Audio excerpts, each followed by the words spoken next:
तो भाई अस्सलाम वालेकुम एवरीवन। जैसा कि आप सबको पता है कि भाई रिसेंटली पेलोड क्रिएशन कॉन्टेस्ट आया था और रूल्स के अंदर काफ़ी ज़्यादा चेंजिंग हुई हैं। इसमें अभी हम रिवॉर्ड्स को कवर नहीं करने वाले, मैं आपको मेन चीज़ें बता देता हूँ कि आपको मैप बनाते हुए किन चीज़ों का ख्याल रखना है, ठीक है? तो कॉन्टेस्ट रूल्स के अंदर वैसे तो यहाँ पर 3 रूल सबसे इंपॉर्टेंट है, बट मैं इन 3 रूल्स को आपको 4 पॉइंट्स के अंदर समझा देता हूँ। सबसे पहला जो यहाँ पर रूल है, वो है कि भई आपकी जो एंट्री है उसके अंदर लाज़मी पेलोड की थीम और एक पेलोड डिवाइस होनी चाहिए। अच्छा, तो जिन लोगों को पेलोड डिवाइस का अभी नहीं पता या जिन्होंने जाके चेक नहीं किए तो उन्हें क्लियर कर देता हूँ कि जो यहाँ पर हमारे पास पहले हेलीकॉप्टर वाली डिवाइस हुआ करती थी वो व्हीकल्स के अंदर उसी को इन्होंने नाम से रिप्लेस करके मतलब उसको पेलोड डिवाइस उसका नाम कर दिया है और उसके अंदर एक फाइटर जेट ऐड कर दिया है। सो काफ़ी ज़्यादा प्रोबेबिलिटी है कि जो लोग फाइटर जेट्स को यूज़ कर रहे हैं हेलीकॉप्टर की जगह उनको ज़्यादा प्रायोरिटी दी जाए, बट मुझे नहीं लगता कि इतना ज़्यादा सीरियस है। सो अगले रूल की तरफ चलते हैं। वैसे तो ये एक ही रूल के अंदर है, बट मैं स्प्लिट कर रहा हूँ। Creations cover name and description must contain one element related to payload. अब यहाँ पर इस पॉइंट में ये कह रहे हैं कि आपकी जो क्रिएशन है उसमें कवर सबसे पहले जो आप थंबनेल वगैरह लगाते हो अपने मैप के लिए, उसमें नेम में और डिस्क्रिप्शन में इन तीनों के अंदर पेलोड लाजमी नहीं है, पेलोड से रिलेटेड कोई भी एलिमेंट आपको दिखाना है, ठीक है? अब लाजमी नहीं कि आप नेम के अंदर पेलोड रख दो, ठीक है? पेलोड से हटके आप रख सकते हो, जैसे कि पेलोड के अंदर वॉर की थीम होती है उस चीज़ को आप यूज़ कर सकते हो, बट इस चीज़ की मैं गारंटी नहीं दे सकता कि भाई ये चीज़ एक्सेप्ट हो जाएगी। तो बेहतर ये है कि आप इस चीज़ को अपने हिसाब से जो आपका गेम प्ले वगैरह है उसके हिसाब से यूज़ करें, ठीक है? अब नेम और डिस्क्रिप्शन के अंदर ये हो गया, कवर के अंदर आपको पेलोड डिवाइस शो करवा देनी है जो भी आपने यूज़ की है। अच्छा, अब बढ़ते हैं थर्ड पॉइंट की तरफ। तो भाई थर्ड पॉइंट के अंदर ये चीज़ सबसे इंपॉर्टेंट है कि आप सिर्फ एक ही क्रिएशन को सबमिट करवा सकते हो और एक ही क्रिएशन को सबमिट अगर आपने करवा दिया उसके बाद आप उस क्रिएशन को अपडेट नहीं कर सकते। तो बेहतर ये है कि आप एक ही क्रिएशन के ऊपर काम करो, बेहतर तरीके से काम करो और एक बार जब वो प्रॉपर्ली क्लियर हो जाए उसके बाद ही क्रिएशन को सबमिट करवाओ, ठीक है? तो बेहतर ये है कि भाई आखिरी डेट तक आप इंतज़ार करो, सुकून से अपनी क्रिएशन को काम करो उसके ऊपर, उसके बाद ही आप सबमिट करवाएँ। अब बढ़ते हैं चौथे मेन पॉइंट की तरफ। प्लेयर्स कैन सबमिट और file claims regarding the proposed winners.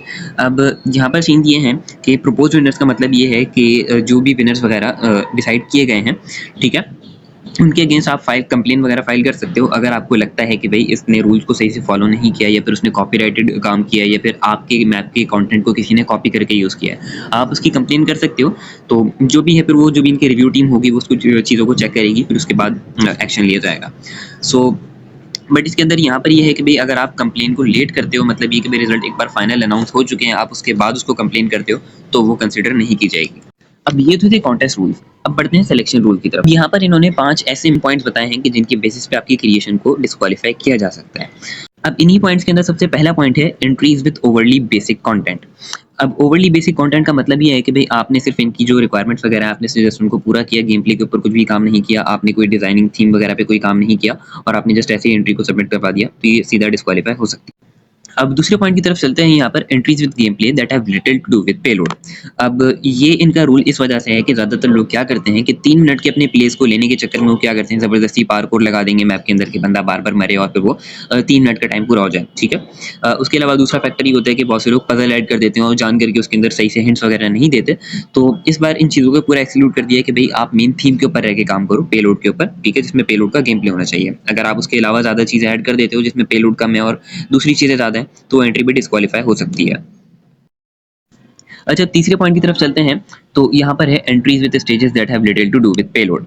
अब यहाँ पर ये बात है कि कोई भी आप स्टेज रखते हो, स्टेज सबसे पहले एक्सप्लेन कर देता हूँ कि आप जो राउंड्स होते हैं, यहाँ पे राउंड्स की बात नहीं हो रही, स्टेज की हो रही है। स्टेज ये होता है कि भाई आपने एक ही राउंड के अंदर मल्टीपल स्टेजेस रखे हैं, जैसे कि आपने गेम प्ले रखा है कि भाई पहले बंदा पजल क्रॉस करके जाता है, फिर उसके बाद पार्कोर करता है। तो ये अलग अलग स्टेजेस बन जाते हैं कि जिसके अंदर आपने अलग अलग किस्म का गेम प्ले रखा हुआ है। अब पेलोड का है तो यहाँ पे आपने पहले आरपीजी फाइट रख दी, बाद में जेट की फाइट रख दी। सो इस तरह से आपने स्टेजेस बना दिए और ये सब एक ही राउंड के अंदर हो रहा है। बट यहीं पे अगर आप कोई ऐसा स्टेज ऐड कर लेते हो जिसके अंदर पेलोड का काम कम है, तो वो एंट्री भी डिस्क्वालीफाई हो सकती है। अच्छा, तो अब बढ़ते हैं फोर्थ पॉइंट की तरफ। एंट्रीज दैट प्लेगियराइज अदर प्लेयर्स और क्रिएटर्स एग्जिस्टिंग क्रिएशंस।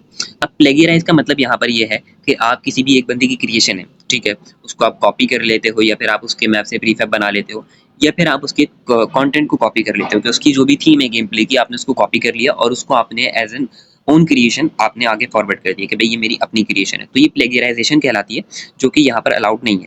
अगर कोई भी आप किसी बंदे का मैप इस तरह से करते हो और फिर बाद में वो बंदा देख के रिपोर्ट कर देता है, तो पॉसिबल है कि आपका मैप वहाँ से डिस्क्वालीफाई हो जाए। इवन अगर आपकी रिवॉर्ड्स के अंदर टाइम पे बंदा कंप्लेन कर देता है, आपके रिवॉर्ड में नाम आ चुका है, उसके बाद भी आपका हट सकता है नाम।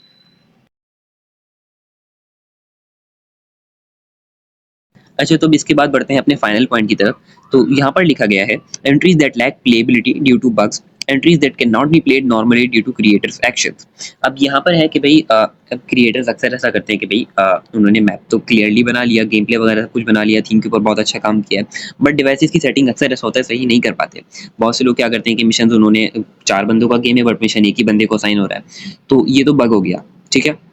इसके अलावा बहुत सारे प्लेबिलिटी इश्यूज भी आते हैं कि अगर आपने टेलीपोर्ट करने किसी स्टेज के ऊपर बंदे को, सो एक ही बंदा टेलीपोर्ट होता है, बाकी 3 बंदे पीछे रह जाते हैं, तो यहाँ पे प्लेबिलिटी इशू आ गया। तो इस किस्म के इश्यूज की एंट्रीज भी अक्सर यहाँ पे रिजेक्ट हो जाएंगी। अब बढ़ते हैं बिल्कुल फाइनल पॉइंट की तरफ, जो कि रेटिंग क्राइटेरिया है, और ये चीज़ सबसे ज़्यादा इंपॉर्टेंट है। उसकी वजह ये है कि भाई जो क्रिएशंस की रैंकिंग होती है वो इसी चीज़ की बेसिस पर होती है। अब रेटिंग क्राइटेरिया में हमारे पास सबसे पहला पॉइंट गेम प्ले का है। Use objects to create payload game play और incorporate payload mechanics into other game play. The game play must be compelling and unique. So यहाँ पर इन्होंने कहा है कि आपको या तो ऑब्जेक्ट्स यूज करके पेलोड का प्रॉपर एक गेम प्ले बनाना है, या फिर आप दूसरा किसी भी नॉर्मल गेम प्ले के अंदर पेलोड के मैकेनिक्स को ऐड कर सकते हो। पेलोड मैकेनिक्स का मतलब ये है कि यूजुअली जो आप पेलोड गेम खेलते हो, ठीक है, उसके अंदर सबसे ज़्यादा जो चीज़ें होती हैं वो ये होती हैं कि एक्सप्लोसिव के ऊपर ज़्यादा काम होता है, हैवी मशीन गन ज़्यादा रखी जाती हैं, उसके अलावा गाड़ियाँ जो होती हैं उसके अंदर ज़्यादातर बफ्स होते हैं। मतलब ये कि भाई आप गाड़ियों के अंदर फायर वगैरह यूज़ कर रहे हो। तो मैंने काफ़ी टाइम पहले ही खेला था पेलोड, जब पेलोड 2.2 आया था तब की बात कर रहा हूँ।